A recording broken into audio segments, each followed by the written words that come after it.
பிரியமான தேவனுடைய பிள்ளைகளே, மறுபடியுமாக உங்களை பார்த்து தேவனுடைய நாமத்தை சொல்லி நான் உங்களை வாழ்த்துகிறேன், வரவேற்கிறேன். பாருங்க, சில நேரங்கள்ல ஐயோ என்ன ஃபுல்லா இருள் சூழ்ந்திருக்கு, எனக்கு ஒரு எதிர்காலமே இல்லை என்று சொல்லி ஒருவேளை நீங்க கலங்கி கொண்டு இருக்கலாம். இந்த நேரத்துல தேவனுடைய வசனம் நம்ம எப்படி தைரியப்படுத்துது பாருங்க.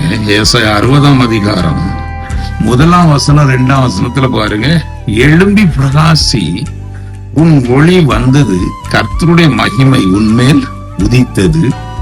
இதோ இருள் பூமியையும் காரிருள் ஜனங்களையும் மூடும், ஆனாலும் உன்மேல் கர்த்தர் உதிப்பார், அவருடைய மகிமை உன்மேல் காணப்படும் என்று சொல்லுகிறதை பார்க்கலாம்.